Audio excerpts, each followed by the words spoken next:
We thought we knew Singapore. After visiting several times, we expected a smooth and familiar trip. Instead, our first surprise happened before we even reached the hotel. Later, we got stuck in a sea of people inside Marina Bay Sands and discovered a much better way to get around the city. So, here are the things that surprised us in Singapore.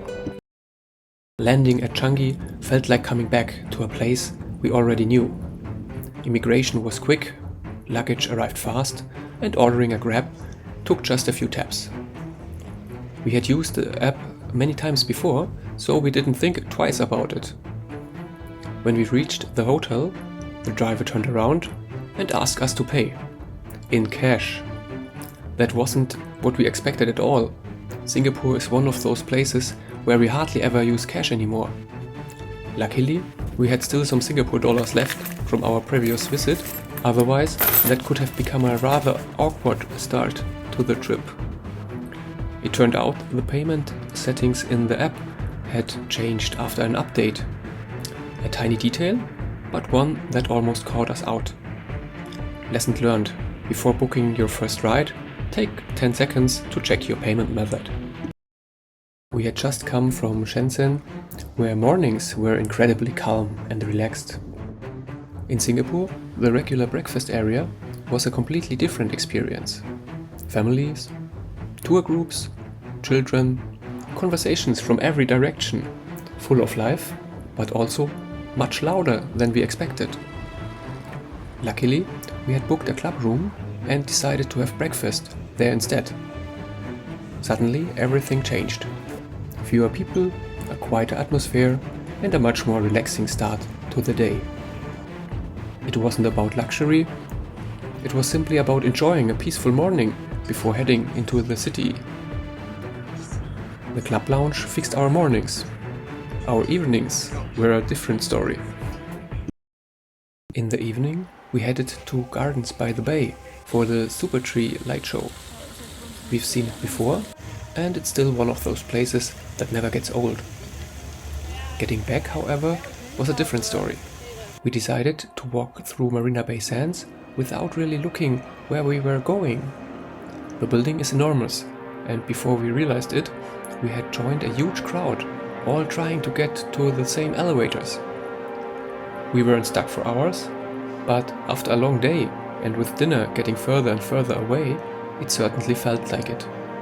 And let's just say, I don't become more patient when I'm hungry. Looking back, it's actually quite funny. That evening, it wasn't.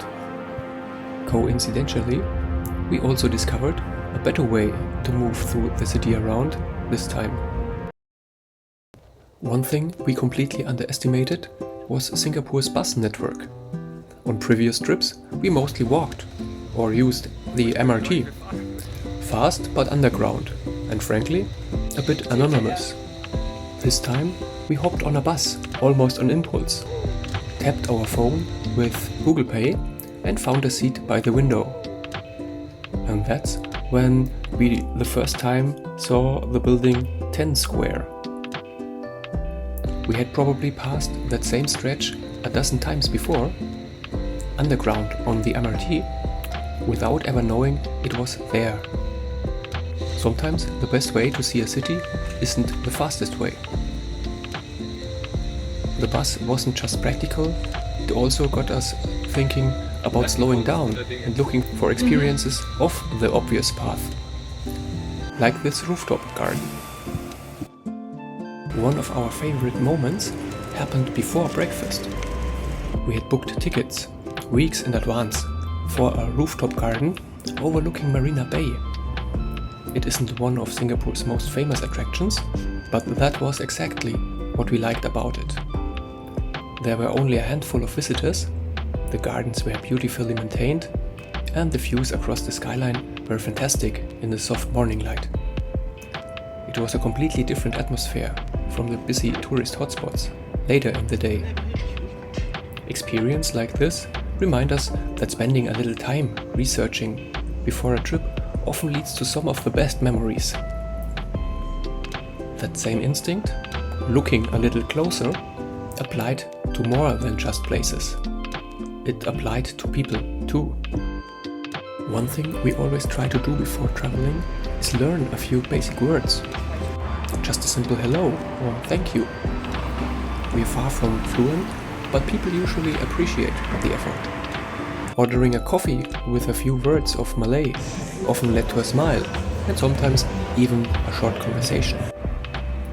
One morning we shared a table with an elderly Chinese couple in a busy kaya toast cafe.